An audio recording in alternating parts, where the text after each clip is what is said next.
तो हेलो दोस्तों, आज हम बात करेंगे the last man on earth series के एपिसोड 1 की। तो कहानी की शुरुआत एक रहस्यमयी वायरस से होती है जो हर इंसान को खत्म कर देता है, पर फिलिप मिलर पृथ्वी पर एक अंतिम इंसान बचा हुआ व्यक्ति है। वह पिछले 1 साल से अकेला रह रहा है और अधिक लोगों की तलाश के लिए अमेरिका घूम रहा है। वह हर एक राज्य में जाता है और खाली शहरों को मार्क करता है और संग्रहालयों से कलाकृतियां और महंगी पेंटिंग चुराता है। इंसानों को खोजने के असफल मिशन के बाद फिलिप अपने शहर टक्सन लौटने का फैसला करता है। फिर भी वह आखिरी प्रयास के रूप में वह हर बिलबोर्ड पर अलाइव इन टक्सन लिखता है। टक्सन में वह अपने लिए सबसे बड़ा घर चुनता है और उसे अपना नया घर घोषित करता है। और वह अगले कुछ दिन सभी प्रसिद्ध चित्रों, व्हाइट हाउस की एक चटाई, अपनी एक तस्वीर और अन्य वस्तु सजाने में बिताता है। लेकिन हर दिन सोने से पहले फिलिप हाथ की लकीरें घिसने के लिए भगवान से माफी मांगता है और चाहता है कि वह मृत्यु से पहले कम से कम एक लड़की से मिलवा दे। अगले दिन ऐसी ढेरों कारें हैं जिनका इस्तेमाल वह ड्राइव करने के लिए कर सकता है। वह अपने अंडरवियर में किराने की दुकान पर जाता है और बंदूक का उपयोग करके कांच फोड़ता है। केवल 1 साल में वह इंसानी रवैये को पूरी तरह से भूल गया है, क्योंकि उसे सबक सिखाने वाला कोई नहीं है। वह सब कुछ करता है जो वायरस से पहले सिर्फ फिल्मों में दिखाया जाता था, जैसे स्टोव में डिब्बे के ढेर को नष्ट करना और सैकड़ों एडल्ट फिल्मों को घर लाना। समय बिताने के लिए वह खुद के साथ रैकेट बॉल खेलता है, लैंप और एक्वेरियम का उपयोग बॉलिंग पिन के रूप में करता है और कारों को एक दूसरे से टकराता है। यह उसका पागलपन उसे अकेलेपन से निपटने में मदद करता है। लगभग 1 महीने के बाद वह अपनी बुद्धि खोने लगता है। इसके अलावा उसके जन्मदिन पर अकेले रहना उसे वह सब कुछ याद दिलाता है जब जीवन सामान्य था। वह अपनी माँ, अपने जीवन और सामान्य रूप से लोगों को याद करता है, जबकि सीन कुछ महीने बाद कट जाता है। अब फिलिप जिस भव्य हवेली में रहता था वह अब कचरे के ढेर में बदल गई है, जिसे वो कभी साफ नहीं करता क्योंकि इसका कोई मतलब नहीं है। वो कई दिनों से नहाया नहीं है और जानवरों की तरह रहने लगा है। घर में पानी की कमी है। फिलिप स्प्रिंगबोर्ड में एक छेद बनाता है और पूल को अपने शौचालय के रूप में उपयोग करता है। वह एक बच्चे की तरह छोटे पूल को शराब से भी भरता है और उसमें से पीते हुए उसमें नहाता है। फिर एक दिन वह बार में जाता है और बॉल पर चेहरे बनाता है, उन्हें नाम भी देता है। वो उनसे ऐसे बात करता है जैसे वे उसके असली दोस्त हों, बस यह महसूस करने के लिए कि वह अकेला नहीं है। रात में वह एक बॉल को कपड़े की दुकान पर लाता है और एक पुतले से बात करता है जैसे वह उसे पसंद करता है। और जब उसका हाथ टूट जाता है तो फिलिप अपना दिमाग खो देता है। फिर वो फैसला करता है कि वह अब और नहीं जीना चाहता और वह पहाड़ी पर जाता है। वह अपने सभी बॉल फ्रेंड्स को हमेशा के लिए याद रखने का वादा करते हुए उन्हें विदाई देता है। फिर वह अपनी कार को पूरी गति से चट्टान की ओर लाता है, लेकिन अचानक वह दूर से धुआं उठता हुआ देखता है और टकराने से पहले कार को रोक देता है। फिलिप को अपनी आंखों पर विश्वास ही नहीं हो रहा है और वह तुरंत धुएं का पीछा करता है और वह तक पहुंचता है और उसे कुछ ऐसा दिखाई देता है जिसे देखने के लिए वह पिछले 1 साल से भीख मांग रहा था। किसी ने अपनी ब्रा को धूप में सुखाने के लिए छोड़ दिया है। फिलिप उसकी गंध लेता है और वह इतना हैरान हो जाता है कि वह बेहोश हो जाता है। जब वह उठता है तो देखता है कि एक खूबसूरत लड़की उसे गोद में लिए हुए है। वह बहकावे में आकर उसकी इच्छा पूरी करने का वादा करती है और उसे चूम लेती है। फिलिप आनंद ले रहा है, पर वह उठता है और उसे पता चलता है कि वह सपना देख रहा था। उसके सामने वाली लड़की बदसूरत तो नहीं, पर उम्र में बड़ी होती है।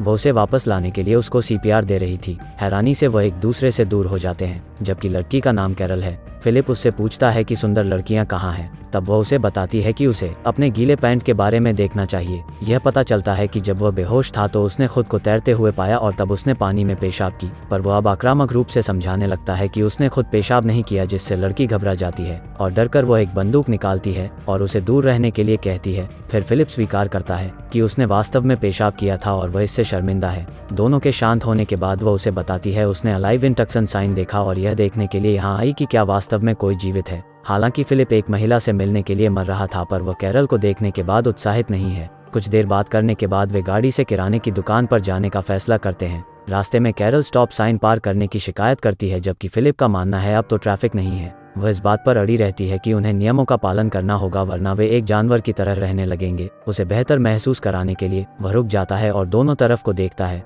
यह बताता है कि कोई भी सड़क पार नहीं कर रहा है। जब वे किराने की दुकान पर आते हैं तो फिलिप पार्क में विकलांग लोगों की जगह पर गाड़ी लगाता है, तो कैरल उससे फिर से बहस करती है, पर फिलिप जोर देकर कहते हैं कि विकलांग लोगों के पास अपनी कार पार्क करने के लिए बहुत सारी जगह है। जब कैरल अभी भी उसे कहीं और पार्क करने का आग्रह करती है तो वो गाड़ी को स्टोव में घुसा देता है। उसके बाद वो घर आते हैं और कैरल उसके रहने के तरीके से नफरत करती है। उसके पास 2 स्विमिंग पूल हैं, एक में उसका पॉटी और दूसरे में कचरा भरा है। तब कैरल ने उस पर पेंटिंग चुराने का भी आरोप लगाया, हालांकि उन्हें पता है कि वह अब किसी की नहीं है। घर के दौरे के अंत तक फिलिप उसे अपने टेंट में वापस जाने के लिए कहता है, अगली सुबह फिलिप कैरल को उसकी घर की सफाई करते हुए दिखती है। वह उसे दुकान से सफाई का सामान लेने के लिए उकसाती है क्योंकि उसे इंसानों की तरह जीना शुरू करना पड़ेगा। रात में फिलिप अपने बॉय फ्रेंड्स के पास जाता है और कैरल के बारे में शिकायत करता है। उसे ऐसा लगता है कि वे एक विवाहित जोड़े हैं जिन्हें तलाक लेने की सख्त ज़रूरत है। अगली सुबह वह रहने के लिए बगल के घर में आती है। वह उसे दूर भगाने की कोशिश करता है लेकिन कैरल जिद्दी है और एक जवाब के रूप में फिर फिलिप अपनी पैंट उतार देता है।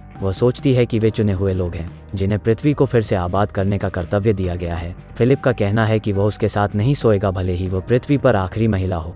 अगले सीन में जब कैरल उसके पास आती है तो वह अपने शौचालय में होता है। वह चाहती है कि वह उनके घर में पानी लाने का कोई रास्ता खोजे जिससे फिर वे टमाटर और अन्य फल उगा सकते हैं। जब वह मदद करने से इनकार करता है तो वह उसे ताजे टमाटर खाकर उकसाने की कोशिश करती है लेकिन उसे कोई फर्क नहीं पड़ता। हालांकि जब अंधेरा हो जाता है तो वह उसके बगीचे में घुस जाता है और उसकी सारी सब्जियां खाता है। अगली सुबह कैरल उसके दरवाजे पर दस्तक देती है और उसे टमाटर से भीगा हुआ पाती है, पर फिलिप अब भी दावा करता है कि उसने उन्हें चुराया नहीं है और वह देखता है कि मैनहोल से अपने घर में पानी लाने की कोशिश करते समय कैरल के पैर में चोट लगी है। कुछ दिनों बाद वह एक सभ्य इंसान की तरह जीने की कोशिश करना छोड़ देती है। फिलिप उसे उसके स्विमिंग पूल में शौचालय की नकल करते हुए पाता है। कैरल सोचती है कि उन दोनों का जीवन में कोई उद्देश्य नहीं है, वे किसी भी तरह से एक संपूर्ण मानव निर्माण करने में सक्षम नहीं हैं, जबकि वे अपनी $1 मिलियन की हवेली में शौचालय की व्यवस्था भी नहीं कर सकते हैं। तब वह फिलिप को बहुत बुरा महसूस कराती है, इसलिए वह शहर की पानी की टंकी के पास जाता है और कैरल के बगीचे में पानी लाने का रास्ता बनाता है। वह अंत में उसे देखकर खुश होती है और उसे रात के खाने पर आमंत्रित करती है।